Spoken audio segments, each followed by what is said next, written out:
preparing crap. Okay, so we're gonna have to set that up all over again. Sorry, guys.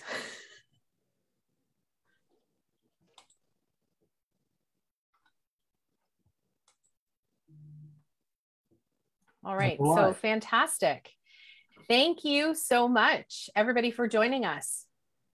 My name is Crystal Daynard, and I am an employment specialist at Stride in Oakville. This afternoon, we have Matt, who's one of our youth employment specialists, and we're pleased to present Christopher Bergs from Bergs Law, who is a local Halton employment lawyer who is dedicating his time to come talk about all things accommodations at work. So welcome, gentlemen. Thank you so much for joining us. Thank you. Pleased to be here. Fantastic.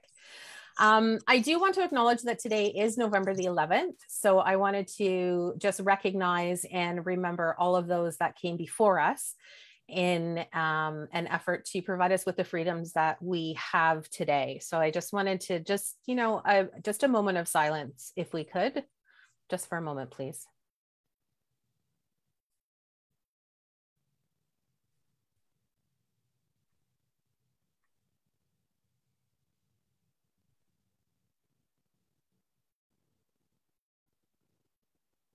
Perfect. Thank you very much.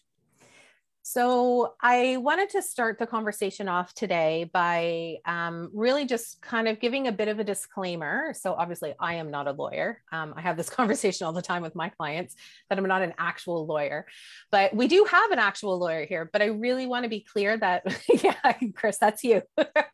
That what we talk about and the kind of topics that we're going to talk about and all of the questions and responses, it doesn't actually constitute actual legal advice unless you decide to work with Chris independently, and then that would be like a lawyer client kind of thing.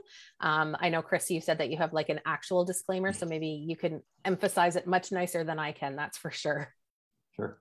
Yeah, I mean, basically, this is intended for informational purposes only, and does, as you said, does not constitute legal advice or an opinion on any particular issue. But of course, we'd be pleased to help out anybody who wants to reach out. And I think Stride has my contact information. Fantastic. And we can post that throughout our chat. I was, oh my goodness, I'm so neglectful. Nicole, one of our employment peer mentors, is actually working behind the scenes tonight to help moderate everything. So she will be moderating our chat and making sure that we get the questions that are coming through. So, all right, gentlemen, let's kind of get started here. So when you think of the word accommodation, what comes to your mind? Like when we actually just think accommodations, what do we think of? Well, other than hotel rooms. Okay. No, okay. We think about, when I hear that word as a lawyer, I think of the Human Rights Code and what it means to accommodate people's needs under the code. Okay. Absolutely. What about you, Matt? Yeah, to me, when I hear accommodations, it means looking at the strengths of the individual and finding a way to incorporate those strengths into a business and eliminate any barriers that may exist for that individual. And that can be as simple as giving someone maybe an extra few minutes of a break throughout the day, or it could be something a little bit more complex than that. So fantastic. Why do you think accommodation is important? Should everybody have access to accommodations? Well, the goal of the Human Rights Code, which is a law from Ontario, and in fact, every province, as far as I know, has one. The goal is to allow for the participation of everyone in certain areas of society, including employment, which we're talking about tonight, without discrimination. And that includes accommodating needs based on some of the human rights grounds like disability. And okay. So, that's why we have the concept so that, as Matt says, everyone can participate in employment, among other things. Absolutely. And I like what you said that, especially around employment and having a disability, because again, some of these ideas can be quite abstract for a lot of able-bodied or able-minded people who may not necessarily recognize that disabilities can be invisible, such as mental health and addictions. It's not to say that it's any less than or more than, it's just, it's an equal opportunity for all kind of thing when we talk about accommodations. So has mental health and addiction always been a protected ground under the code? As far as I know, it has been always covered by disability, which may be a slightly outmoded term nowadays, but it seems to be the catch-all and technical term that everyone can understand. It's one of the 16 grounds under the code, including things like age, race, gender, sexual orientation, that sort of thing. But disability covers pretty much any, as I tell my clients, especially my employer clients, basically any medical issue, mental issue, physical issue, worse than the flu or more permanent than the flu, that sort of thing. And so all those things need to be looked at through the lens of accommodating and not discriminating. How do we know if discrimination has occurred? Well, basically discrimination is any adverse treatment that can be based on one of those grounds. So the easy one to spot would be being fired, right? If you're fired because you're Black, or because you're a woman, or because of your disability, or because you needed time off for your disability, or it affected your work in some way, that most likely is discrimination, depending on the circumstances, especially around accommodation issues. They get a little complicated. Just a question surrounding that. For something you said there, oftentimes we find individuals are a bit reluctant to come forward when something occurs where they've been, say, for example, terminated for one of the causes that you just mentioned, because they feel that the onus is on them to prove that it was because of that and not because of something else, and they don't feel they can prove that. Any kind of advice for individuals that might be experiencing that? Well, that is a bit of a barrier. It is ultimately your case to prove, but because you would be the party bringing that case. But the way they're adjudicated is a little easier than it sounds. I mean, the first thing you have to do is create or prove sort of what we call a prima facie case of discrimination, which means I am someone covered by a protected ground. Something bad happened to me, and it makes some sense that they're connected, basically. And then it puts, let's say, the employer on the back foot to then sort of explain to the tribunal why that isn't the case. So it's not truly reverse onus. It is still ultimately your case to prove, but the way the tribunal looks at it is we've set these conditions up. It looks like there could be discrimination. So now let's hear from the employer about why that isn't the case. So you don't have to reach inside the employer's mind to prove what was going on. And all cases, not criminal cases, but human rights cases, civil court cases, they're not proof beyond a reasonable doubt like criminal law. It's on the balance of probabilities. It's which is more likely than the other, right?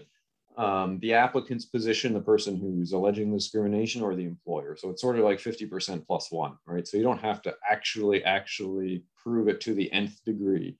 You just have to convince the decision maker that you're more likely correct than the employer would be. Okay. Just a follow-up question, if I may, Chris. Building on what you were saying there. So in a case, we talked about ageism and age being one of those protected grounds. But when we think about youth specifically, a lot of times youth are in school, and sometimes they face issues with scheduling. For example, they have a part-time job. It's been fine in the past that they say finish school at 3 o'clock and they start their part-time job at 4 o'clock. It gives them that good buffer. They can get there. And all of a sudden the employer says, you're done school at 3. I expect you to start work at 3. Any kind of advice there, how younger people can kind of face that when it's clear that, they've provided all of that information. They've shown that, yes, I'm active in school. I can't be here at 3 o'clock without leaving school early.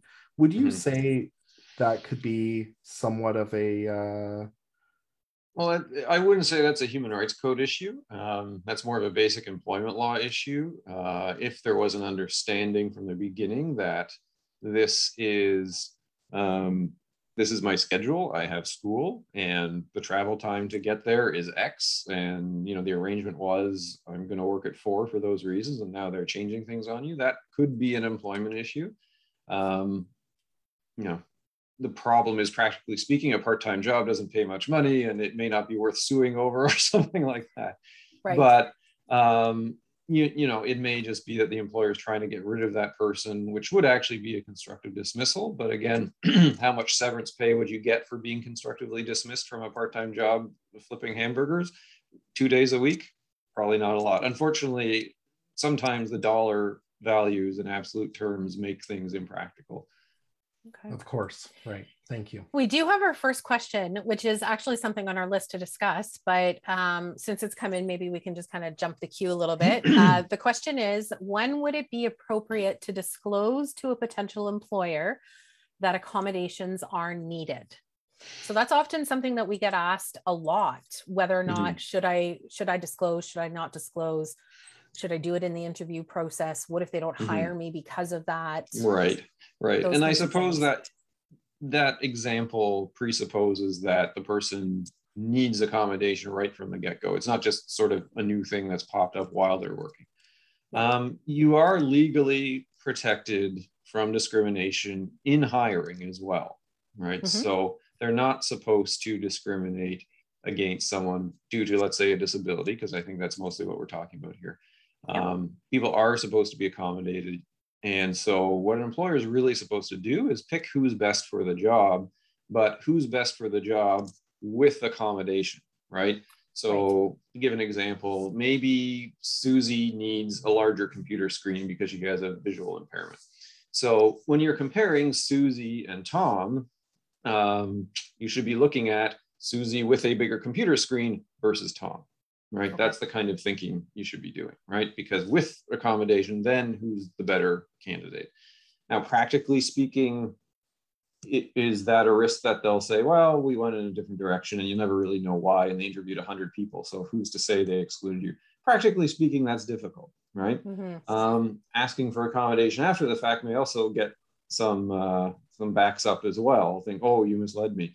But you are allowed to ask for accommodation later if that's safer. And, at larger companies, if you're interviewing at a larger company, it's usually a safer thing to disclose earlier. They know the law better, they have policies and so on. Just as a practical matter, especially for younger people. Every business of every size is subject to the code, but the larger companies are probably better versed in the code and the law and how to handle things. So that safety margin might be there when you're interviewing for IBM instead of Bob's shoe repair, right? Because Bob may not know the code. And we have, I can attest to the fact that over the last handful of years, we've seen a significant change in how job postings are put forward. I haven't seen a job posting recently that has not included some verbiage around, should you require accommodations at any point during the hiring process, please make sure, please make sure you let us know, and all of those things. I've worked with clients in the past where we've tried to enact those accommodations during the hiring process. We either don't hear back from HR, it could be a whole bunch of reasons. Typically, when I'm working with clients and we talk about accommodations, it is usually at the point where either their work is not suffering, but there's a distinct difference in what they're able to accomplish at work without an accommodation, or if their mental health has maybe deteriorated to a point that maybe having a bit of a flexible schedule or something would be quite beneficial. But then I've also had other clients who right from the get-go are like, no, we need to tell the employer right away exactly what my diagnosis is, exactly what they can expect from me, because I want to be 100,000% upfront. And I don't know about you, but my frame of reference when I'm speaking with clients is it is 100% your choice, whether you choose to disclose or not. But within that disclosure, there are do's and don'ts. Right? Both for the employer and for you as somebody who would be asking. Yeah, absolutely. And it is the person's choice. I mean, in a perfect world, they probably should disclose at the front end, so it's easier for everybody. But again, you're not sure how people are going to react, and it's very hard to prove why you didn't get a job, right? I mean, that's to go back to Matt's earlier question, that's probably the hardest one to prove, right? Right.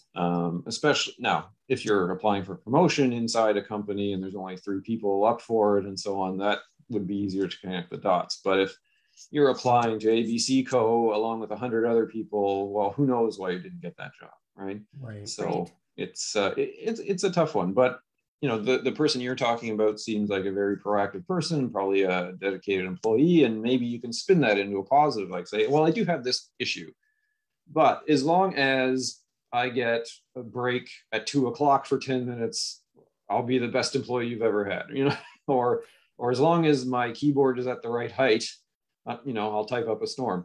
But so there's ways to deal with that, I'd imagine. But it actually segues into a really good question. What is reasonable when it comes to accommodations? Is there some type of standard or some type of test where, like, for example, if I went to my boss and said, I need every Friday off because I just don't want to work a 5-day work week, because it's better for my mental health, Sweden or whoever is testing out that 4-day work week right now, right? Yeah, and I want Swedish that. or something. Right? Like, yeah. So no. how do I know if that's reasonable or not? Well, I mean, there's sort of 2 issues there. And the second one you talk about, let's talk about that first, because that's really the threshold, is who has a right to accommodation. Okay. Right? So under the Human Rights Code, you need to basically fit into one of those 16 grounds. And what the system is really trying to do is avoid discrimination, right? So basically, if you were to be penalized for something at work because of your disability, that would be discrimination, right? Okay. And so working backwards, they need to sort of accommodate that situation so you can work and so on and not be discriminated against. So you need to have an issue tied to one of the code grounds that's impacting your work or ability to work or so on.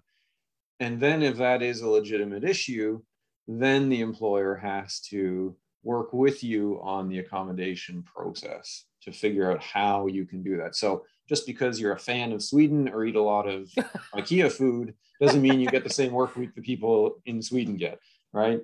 But if you had a diagnosis of something, or a doctor says, you know, you can't work more than 35 hours a week or something, then that's something we have to look at. And speaking of diagnosis, somebody else, you said that someone was going to disclose their diagnosis and so on. You almost never have to actually disclose a diagnosis. But I think we'll get into that more when we talk about the accommodation process. But in terms of sort of your second point, although I think it's not quite what you meant, but what's the standard of accommodation? The standard is sort of up to the point of, quote, undue hardship on the employer. Right now, it's a difficult standard to define. I mean, you can look at individual cases and so on. But it's a pretty hard standard, but there's also some hard lines that they don't have to cross. One is they don't have to give you a make work job that's not useful to them, right? If you can't do the job you're hired for anymore, they are supposed to look to see what other vacancies there are that you could do, but they don't have to make up a job of moving these boxes from one side of the office to the other and back and forth again, right? So an accommodation is different than doing something like a modified duty. Well, modified duty is part of accommodation, right? But sometimes the accommodation is an alternate job, but you certainly don't have to do something that's useless to the company. You don't have to really change their job to the point where you're not doing the essential functions anymore. But right? let's just chat about that for a second, if we may, because part of what we sometimes encounter are situations where individuals require perhaps a certain degree of what we would call job carving, which would be creating accommodations for an individual. So for example, if someone is able to do, say, 50% of the job that they're being required to do, but they're not able to do that other 50% anymore. or, you know, maybe from the get-go, we know that's not going to be a good fit for that other 50%. So what would your recommendation be in that That case? one would be a difficult case for everybody involved, I think. We usually talk about the essential duties of a job and the person needing to be able to do those. Is half a job the essential duties? Putting my employer's lawyer hat on, I'd say no. It depends which 50%, I guess. I mean, the example I often give trying to explain accommodation to people and employers too is, let's take a really easy example. Let's say there's a job that involves lifting something heavy once or twice a day, and the rest of it is sorting things or typing on a computer. If someone in that job develops a back issue or some other issue that stops them from lifting, it's certainly a reasonable accommodation to say somebody else does the lifting, right? It's not difficult to rearrange that work. It's clearly not the essential part of that person's job because it's just a couple times a day. That's a no-brainer, right? He's still doing the essential duties of his job, and it's not hard to reshuffle that. As the degree of that goes up, it gets more questionable. Like doing half a job, I don't know that an employer would be required to split a job in two and have two part-timers when they thought they were hiring a full-timer, right? They're allowed to organize their work, but that one is a close one. I mean, it depends on the circumstances a lot. And the lawyers on both sides would probably be looking up a lot of cases about things to try to figure out what is analogous to that situation in particular. Yeah, thank you. That's definitely fair. We actually had a really good question come in as well regarding accommodations. And the individual is asking if you might be able to explain how medical notes play a part in accommodation. So is an individual required to provide a medical note in a case of a medical accommodation? Are they required to provide evidence from their doctor or from a specialist to achieve that accommodation? Right. Technically, or at least what the Human Rights Commission would say, would be no. But practically speaking, yes. And the Human Rights Tribunal, which is actually like a court, a quasi-judicial tribunal that decides these cases, although sometimes these issues are tacked on to other employment cases like termination suits. The tribunal does not have a problem with employers requiring medical notes. You do have to sort of justify A, that you are in a protected group, and B, that you need these accommodations. They don't, it'd be nice if the employer took your word for it, but they don't have to, right? Sometimes people are a bit disingenuous, like with the Swedish idea, or sometimes they're asking for an accommodation they would really like, but is it truly necessary, right? So typically the way we work through these things is a medical note is required to say basically what they can and can't do, right? And that's mostly the extent of the information required in most cases. We're going back to the difficulty lifting example, right? All the employer needs to know is you can't lift more than 50 pounds. They don't need to know if it's because you have degenerative disc disease in your back or a sprained muscle or there's something wrong with your elbow. They just need to know you can't lift the 50 pounds, and we need to see if we can make that work. And again, if your job is lifting 50 pounds once or twice a day, that's an easy accommodation. If your job is lifting it almost all day long, there's probably not an accommodation unless they have an opening in another job in the same factory, right? So basically, you should expect to get medical proof that you have an issue or a limitation vis-a-vis your job. And then the employer is supposed to work with you to think of ways that we can make this work. So I know the Human Rights Code specifically says that employers should take accommodation requests in good faith, right? Mm-hmm. So it should never be, oh, you don't need that, or what are you talking about? You can do that. Mm-hmm. And I have worked with both sides of the fence with employers who are like, I don't understand why I have to accommodate this, to how do I ask for that accommodation? And sometimes, and I can't speak for Matt and some of the youth clients, but a lot of the adult clients that I work with, a lot of accommodations make sense for their mental health, but they can't mm-hmm. necessarily be proven medically. So for example, clients who maybe take medication, who it makes them really fuzzy in the morning. So they would need a later start than typical. So instead of starting at, let's say, 8 o'clock, they would need a later start at 10 o'clock. It doesn't mean they're not capable of doing all of their duties. It just means they need a little bit of a later start, but that's not a medical accommodation, right? So often the conversations I have with clients is, okay, in an ideal world, what would you need in order to make this job successful? And then we work backwards from there, whether that's having conversations with the doctors,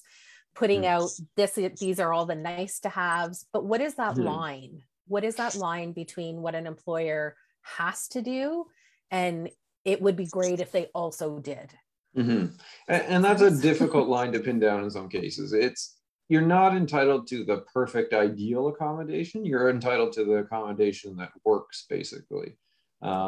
Reasonable accommodation is sort of the phrase we use, right? So, it'd be nice to get medical support for things. I mean, one hack would be if the doctor thinks it's unsafe for this person to be working while they're fuzzy. In fact, the employer would really want to know that. I know from my employer clients, we don't want people who are kind of spaced out driving the forklift, for example, right? But there are things that can be done on both sides too. I mean, in that scenario, the employer might be right to say, well, can you take your medication 2 hours earlier, right? Because we're running a factory with only 3 shifts and we sort of need you here for the whole shift because otherwise this job is empty for 2 hours every day. Or we've got to make someone work late every day and we can't get enough people to do that every day. So there is a back and forth, right? And hopefully the employer is taking these things in good faith, but they do also have a business to run and they have to think about those things too. So if we can't get sort of more medical requirements, that is harder to get over that hump. We need to try to medicalize, I guess, as much as we can if we want something. I mean, I think that's what you're bumping into too. That's the reality on the ground, because we don't get the ideal accommodation. I mean, you might think, well, I enjoy my job more if I wasn't fuzzy for the first hour, but can you still pick up the phone and make sense when people call you? Yes. So that's probably not a required accommodation, but if there were a safety issue, absolutely an accommodation, right? So. Well, and I like that you bring up the safety, because from my understanding, undue hardship, really the test is cost and if it's a health and safety concern for others. Yeah, those are the issues under the code. I mean, the case law sometimes goes a bit broader than that. Some lawyers who almost exclusively practice for employees try to say, no, it's only cost and safety, but sometimes other factors do work in there. But a safety argument is always a good argument to make for an accommodation, that's for sure. Okay. So just another question surrounding that's come in is what happens when an employer is either not able to make the accommodation or the accommodation is deemed to be to put undue hardship on the employer? What happens in that case to the employee? Well, it depends on a couple of things. I mean, if it were a transient situation, like you have a mental health crisis or a temporary disability, if they can't make that accommodation, what often may happen is you're sent home without pay until you can work with an accommodation that is doable, or you don't need an accommodation anymore, something like that. If it's a permanent issue and you can't be accommodated, either because the employer thinks they can't or because it actually can't happen, then yes, you'd probably be terminated. And then you'd want to speak to a lawyer about whether there's a case under the code there, because maybe you shouldn't have been terminated. Maybe you could have been accommodated. Maybe you did just need a month off while something resolved. Or maybe you did need accommodation that wasn't at the level of undue hardship. There can be different opinions about that, right? And ultimately, the opinion that does matter is the opinion of the HRTO, the Human Rights Tribunal of Ontario. So if you were to speak to a lawyer, and they decide, yeah, this isn't a proper termination, this is discriminatory under the code, you might file a case with the HRTO.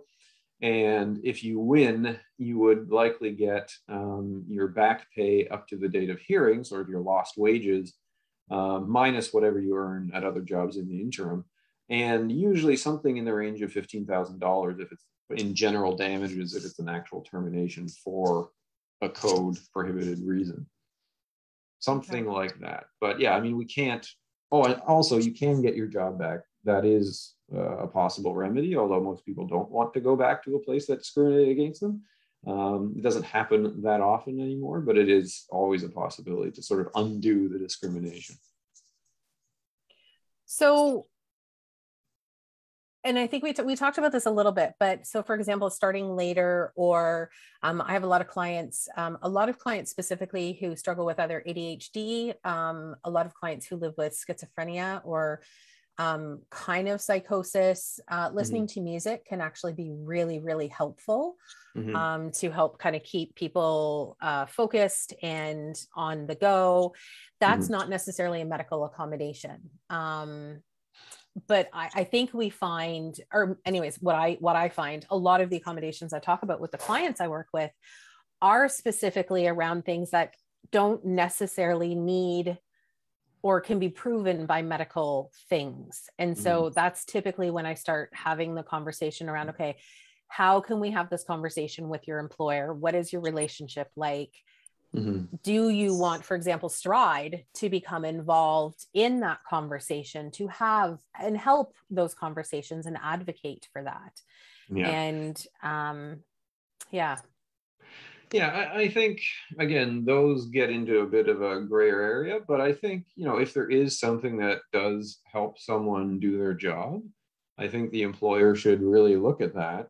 And if they don't, they might get in trouble with the HRTO.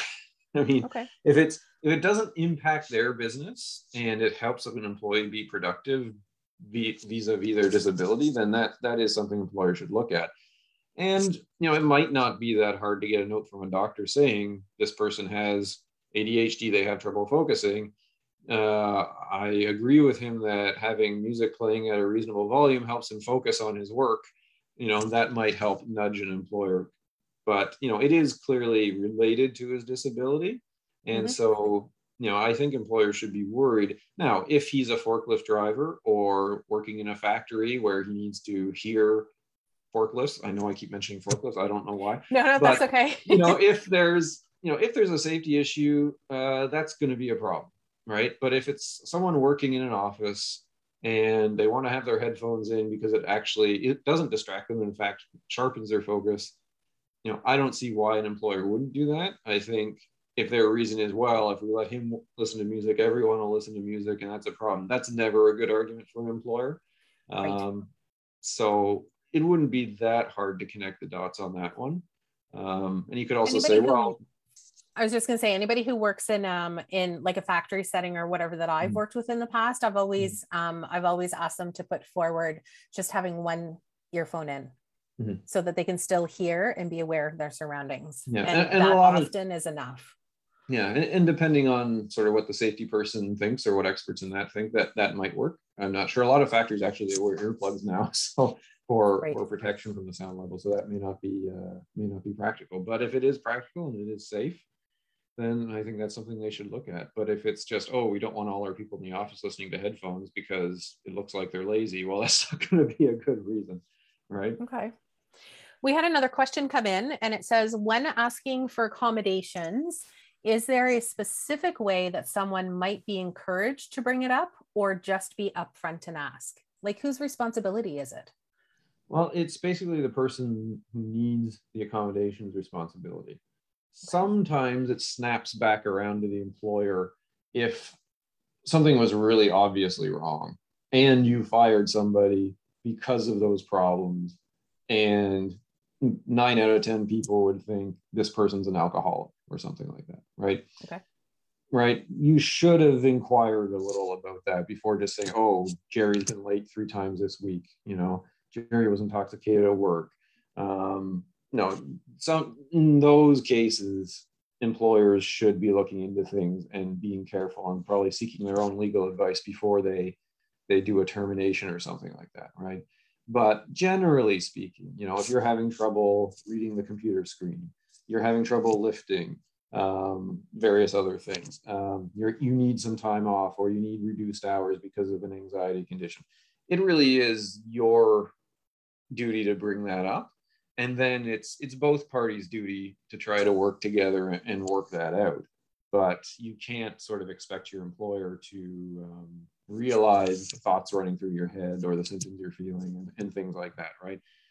If your work productivity declines, they may just think you're goofing off or you're distracted by something in your life, or right. So nobody can know what another person is thinking, really, right? So and especially with mental health issues, I mean, it obviously seems very distressing to the person involved, but I think people with mental health issues are usually quite good at hiding them too, right? They sort of need to get by, right? Yeah. So if you need accommodation, you're going to need, you're 9 times out of 10 or 19 out of 20, no one's going to ask you about it. You've got to make the first move.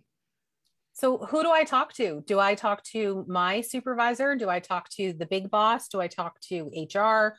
Do I talk to my desk mate? Yeah, well, not your desk mate. Not my desk mate? I don't think they have any authority to do anything for you. Okay. But generally, best case is probably HR, but it could start with your immediate supervisor. But at most companies, the HR people are more obviously more well-versed in these things and know how to handle them. And your supervisor would probably just tell you to talk to HR anyway. So, okay.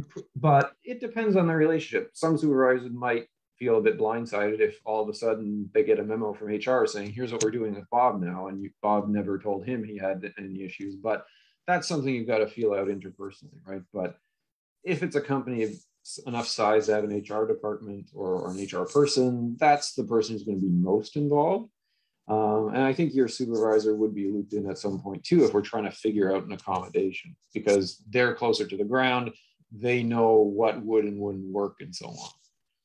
Okay. There's another question that came in, and I think Crystal and I might be able to also address this one, which it's surrounding what kinds of accommodation can a person living with various mental health conditions such as anxiety and depression ask for, or what would be reasonable.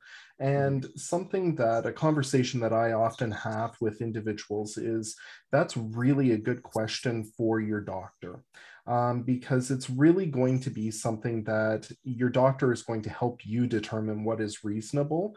And then from that point, then it goes to the employer, and the employer can then kind of work through to determine whether it's a reasonable request. I think, Chris, as you had mentioned earlier, based on what the job is and everything else. But I think the first conversation in that type of a scenario has to be with a medical professional, because they're going to be your best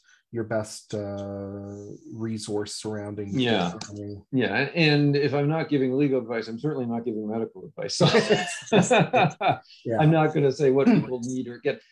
But I would say just one caution though. I mean, one thing that employers sort of hate getting is a medical note from a doctor that dictates exactly what they should be doing in the workplace for Bobby or Susie, right? It's really supposed to be more along the lines of, here's what Bobby can't do, or, here's his limitations, right? Then it goes back to the employer to figure out how to work with that. Now, if there's some real specific things that obviously aren't going to work, the doctor could point those out. But, sometimes we hate getting notes on the employer side saying, oh, Bobby can't work night shift anymore, period. I'm a doctor, right? Like, why can't Bobby work the night shift? Is it because he doesn't like working night shifts? Is it because he takes his medication at night? Things like that, right? So, and to make it less adversarial, the doctor should do his role of saying, here's what Bobby can and can't do, or specifically can't do, or has issues with, or he can't work more than 4 days in a row, or he can't stand for longer than half an hour at a time, or he can't be answering phone calls all day because it makes him overwhelmed. Or, that's getting a little more specific, but, try to leave it more open for room for that accommodation discussion to happen. I think too, just another thing to remember too, for individuals who are wondering about, one, how to have those conversations, and two, what comes next after that, is that's a great opportunity if you are connected with an employment service provider such as Stride, to have that conversation with the individual that you're working with as well, because quite oftentimes there can be support in that as well. So we may not have the answers, but we can help individuals find those answers as well, and help guide on what process they may want to follow, and support on that as well, and connect them with the appropriate resources. So again, just to that question, if you're an individual looking for that and you're having those questions, again, if you are connected with a service provider, feel free to ask that service provider. And if you're not, maybe it's a great time to look at connecting with a service provider to assist with some of that. So, like Stride, right? Absolutely. Yeah. But I will say, in terms of sort of a typical accommodation that does come up a lot for mental health issues, and maybe this is more typical of the issues that pop up during working life, right? Like a depression or some sort of trauma or anxiety. A typical accommodation, and obviously this depends on what your doctor thinks and so on, is actually some time off from work. Not necessarily something that changes your job or time off one day a week, but sometimes when people are in crisis or at a breaking point, they need to be off work for X weeks, right? And that type of situation is, I would say, is almost never an undue hardship on an employer to give somebody a month off work. Legally, they don't have to pay you for that month off work. Although if you have built up vacation and sick days, they should let you use them if you want. But the law is pretty clear that employers pay for the work. They don't have to pay if there isn't work. But a lot of larger employers have generous sick leave or STD plans, or even LTD plans if you have to be off past sort of the 6-month point, 4-month point. So those are all options. But oftentimes we see people who may not have a long lasting diagnosis, from back in their teens or 20s, but maybe if some people, what you often hear called as a stress leave, right? If someone's dealing with an anxiety or a depression issue that's popped up, sometimes you get, some time off, and then maybe in communication between you and your doctor and the employer and people like Stride, maybe you'll come back at 2 days a week, then 3 days, then 4 days, and 5 days. That's a fairly typical accommodation for mental health issues. Just when they're flaring, or it's a new issue, or someone's overwhelmed, that is quite typical in sort of the mental health space. I know if people have maybe more long-lasting conditions that they're just going to have to live with borderline indefinitely, then we look at things like job changes and things like we've been talking about, or alterations. But a lot of time people just need some time off if their doctor thinks that's what they need. Just to follow up to that, what you just mentioned, if, say, a person has been working for an employer for 7 to 8 years, they now need to take that time, and let's say they have 4 weeks of vacation a year, but they don't want to use that vacation time. They're fine taking the unpaid time off. Can the employer force them to use their vacation time and sick time first before being put on an unpaid leave? I don't know that answer 100%, but I usually advise employers don't force them if they don't want to, but usually people want to because they don't want to break in their income. Technically speaking, under the Employment Standards Act, employers can impose vacation on people as long as it's in complete weeks, not you're going to take every third Wednesday, because that's not much of a vacation, but they can say, we're slow in February, you haven't been taking your vacation, we don't want it on the books, you're going to be off the second week of February. They can do that. So theoretically, could they do that for this sort of absence? Maybe, but if they don't do that for most people, that might be discrimination, right? Because they're only doing it to the person who has a disability. So my general advice to employers is don't force it. And if they want to be off unpaid, what does it matter to the employer, right? Well, and not everybody has the opportunity to be paid while they're off. So a lot of companies now, and I'm sure you've seen this, are doing away with short-term disability because there are programs like EI sick leave, which allows for 15 weeks with medical documentation, those types of things. And so there's usually just an LTD plan that picks up after EI. Yeah. So I do think it's interesting that you mentioned about the return to work, because it is something that I deal with a lot in the adult program. I work with a lot of individuals who have been off on some type of stress leave. Sometimes it could just be a couple of weeks, sometimes it could be months, sometimes it could be years, and then how to navigate that returning to work, because that brings up a whole host of different questions, right?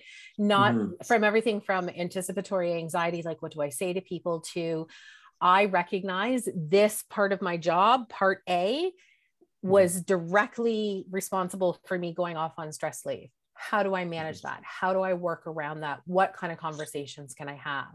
And so really supporting people around that. And I know that I personally have worked in the past with insurance companies with their return to work people while supporting clients to make sure that everybody's kind of on the same page.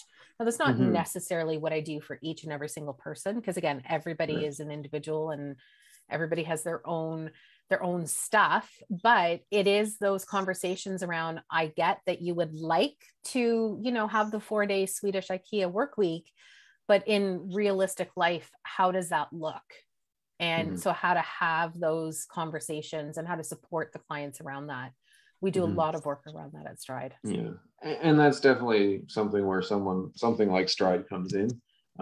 Legally, all I can say is you need to basically medically connect it to your disability. But larger companies or companies with insurance companies involved should not find it odd that you need a gradual return to work after a long time off for a mental health issue, right? Now, permanent accommodation to 3 days or 4 days, that gets more difficult. And of course, those are much more case-by-case issues. But the gradual return to your old hours should really be a no-brainer for most people in most companies. Yeah. We just had another question. We've had a few more questions come in. So thank you to everyone asking questions, and we will get to them as we're able to. The first one is talking about working at a job for several years and developing mental health, which is brought on by stress within the job. And aside from resigning, what other options can be provided? And again, if I may be so bold, I do think that, again, this is one of those scenarios where you really do need to discuss with your doctor and with a medical expert to first kind of determine, have those first steps of what is reasonable to ask for, you know, so. Yeah. And the legal angle is don't resign right away. And talk to a lawyer too, because in most cases, if you resign, you get nothing, right? People who quit don't get severance pay, right? Now, if you're forced to quit, you might have a human rights claim. If you're forced to quit, you might have a constructive dismissal claim, which is either the employer's made a big change to your job such that they've sort of breached your whole deal and you can quit but sue like they fired you, or they make your life miserable. That can also be a constructive dismissal. But seek legal advice before pulling that trigger on a resignation, because the default out there is, well, you quit, you don't get anything. You also don't get EI because you quit, because EI stands for employment insurance. Your car insurance doesn't pay if you take a baseball bat to your windshield for fun, right? And employment insurance is there to cover you for lost income, but not of your own doing, right? Now, there's some exceptions to that too. Like, I was being harassed on a daily basis, I had to leave. Okay, we'll give you EI. But everybody looking at it from the first blush will say, you resigned, you get zero, right? So seek legal advice and also talk to your doctor, because it may be that all you need is, like we talked about a few moments ago, a few weeks off, a month off, 2 months off, and then maybe you can continue to do your job of 10 years and not walk away from potentially large severance if they did want to fire you at some point. You're basically giving up your job and all your rights to get compensated, right? So taking a step back, getting some legal advice, getting some medical advice, maybe just taking a few weeks off and seeing how things look. are all good ideas, because walking away from your job really reduces your options, and now you don't have a job, right? Yeah. So I know in these situations, everything can look really bleak and terrible, and you just have to get away from this job because it stressed you out. You may think differently in a few weeks, and you may really regret quitting your job in a few weeks. So get some advice from doctors and lawyers and so on, and formulate a plan, right? So essentially, it sorry, Matt. always comes. Sorry, I was going to say. So essentially, because there was a follow-up question surrounding if an employer says either come back or quit. Really, it comes down to seek advice, seek professional legal advice in those situations before you take action, and really that. And also don't quit if you get an ultimatum like that. Say come back or quit. Well, okay, go ahead and fire me then, because I can't come back because my doctor says I can't. Is probably a better tack than saying quit. I mean, some people think, oh, it looks better because I quit. Really? I mean, do you want to be unemployed? Do you want to give up your rights to go after them? I mean, if they gave you an ultimatum like that, you may not be giving up your rights, because that's practically firing you anyway. But seek advice. Don't just think you have no options but to quit. Right? Now, is there a statute of limitations on these kinds of things? Like if you, let's say 5 years ago or 10 years ago, you were let go and you feel it's under one of these grounds, is there a statute of limitations? Yes. So there's, under the Human Rights Code, it has its own limitation period, which is 1 year. So 1 year from the last in a series of events that are sort of connected, right? So if you were being sexually harassed and then fired for turning down the boss's advances, all those things, 1 year from that termination could be sued on, right? Could be the subject of an HRTO application. Normal lawsuits, like in court, the general limitation period is 2 years. So if you were suing for being fired without a human rights issue, or you were suing for being fired and tacking on a human rights issue, which is a little more complicated, again, seek legal advice, that's 2 years. But you don't get, all your back pay and the chance to get your job back when you sue in court. You're really suing for severance and maybe tacking on a claim for those extra damages we talked about in the $15,000 range because you got fired because of a disability or something. So that type of case is 2 years, and a human rights case, a straight human rights case, is 1 year, basically. I mean, there's maybe a little wiggle room here and there, but on the human rights, but really stick to the 1 year. Okay. But yeah, there's some differences too. Also, the HRTO cases, the winner doesn't get a portion of their legal fees paid by the loser. That is the default rule in court. So a lot of times, if you've got a solid human rights angle to your case, the tribunal is safer because you're not going to end up with a bill for $10,000 or more if you lose, right? So fair enough. So these are all things to talk about with a lawyer, helping to strategize what's the best angles to your case, what's the best procedural options, the pluses and minuses, and so on. But the general limitation period for an actual human rights tribunal case is 1 year, and a more normal court case is 2 years. Okay. And I just wanted to... but again, seek legal advice. Don't wait for the deadline and then say, well, Chris told me it was 2 years. No, check. When you've got an issue, get legal advice, and they'll explain the timelines that apply to your specific situation.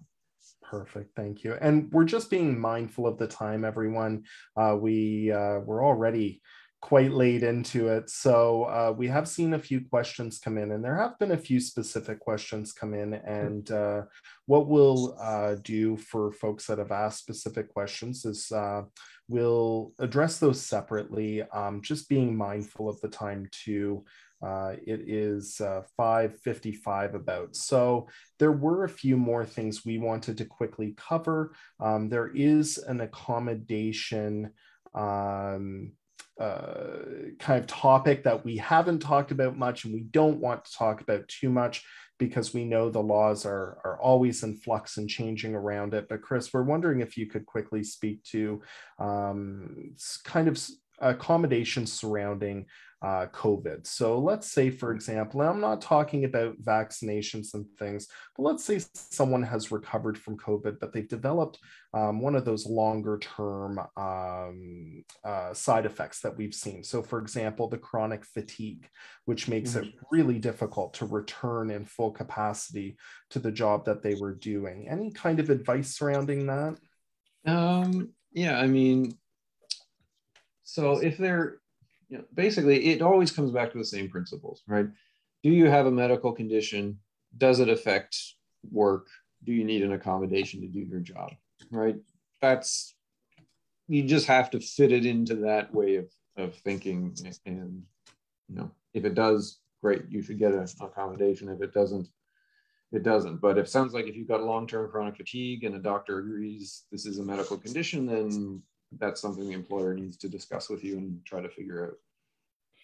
Something we didn't really touch on, and again, I'm recognizing the time, these hours go by so fast when we do these. It seems like we could talk about these things for hours. But one of the questions that came in actually has to do around union support.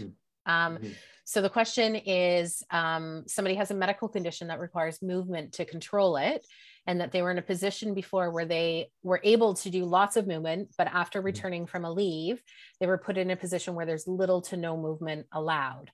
And that their medical team drafted a letter regarding the importance. However, nothing was followed through. It wouldn't cause any undue hardship because there are positions within the organization. And not having access to that movement is adversely causing significant effects for both their physical and mental health. But the union said that they wouldn't win an appeal, so they backed off. Like, what would you suggest for somebody like that? Because there's an employer, there's a union. There's a lot of issues to unpack there, but we are getting a long time. So I mean, one issue is unionized employees basically have to go through their union. Right, that's sort of the bargain that's been struck. For example, a unionized employee can't sue for being fired, generally speaking, right? That's all through the collective agreement. Up until recently, we would say you could still file your own human rights application at the HRTO. That has been thrown into serious question by a recent case from the Supreme Court of Canada that seems to say you can't. I still need to get a little more up to date on that and make sure that's the firm answer, but I think that's looking like the way it's going. It's probably the case, but it's something to get legal advice about to see if you can still go your own way without the union. But it's looking like you can't, but it's something to look into. It's very new, a couple of weeks old, actually, that decision. I've been busy the last couple of weeks, but I am aware of the situation that may be stopping that from happening, perhaps. Also, if the union is really dropping the ball in your case, you can file a duty of fair representation complaint with the Ontario Labour Relations Board. Okay. And that's something you'd probably want a lawyer to do for you as well. Of course. But it is one of the harder cases to win in employment and labor law because the unions are not held to a super high standard. They're held to a standard of representing you well or properly or not arbitrarily and not with bad faith and so on. So sometimes that's a difficult case. But the default is try to work with your union probably. And if not, seek your own legal advice. I mean, you may not have a lot of standing to bring a case yourself, but you can always, pay a lawyer for a second opinion and maybe get some ammunition to put in a letter to the union to say, you better do this, I have a good case, and so on and so forth. So speaking about getting legal representation, we're almost done here. How would people get a hold of you? Because you are an employment lawyer and this is what you do. Right. And you've generously donated your time to help answer questions. And there is no black and white situation for everything, right? Like the law is the law, but there's always those gray areas and everybody has their own individual needs and questions. How would somebody go about getting a hold of you? Well, if they want to get a hold of me, they can go to my website, bergslaw.ca. So my last name, which I think is on the Zoom screen there, plus an law.ca. And, there's a contact form there. There's a phone number there. And you sort of get in touch and move forward. Perfect. Yeah, and we'll add that to our social media as well for anyone who's watching today. We'll add the contact information there. So perfect. Well, thank you again so much for joining us today, everyone who is watching live. And thank you very much, Chris, for your generous time tonight, for answering the questions. Again, we really, this is great information, and I think it's been great hearing these answers, because there's a lot of, it can be very difficult to navigate. So. Oh, my pleasure. Always happy to talk about topics like this.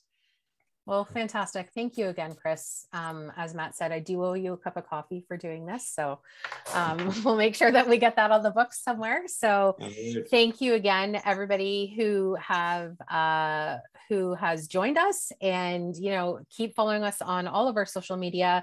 You're going to be noticing quite a few different things coming up. So make sure that you're paying attention. We've got some stuff down the pipeline that will be announced on Monday. So we'll have to see what that looks like. So thanks again, everybody, and have a great night.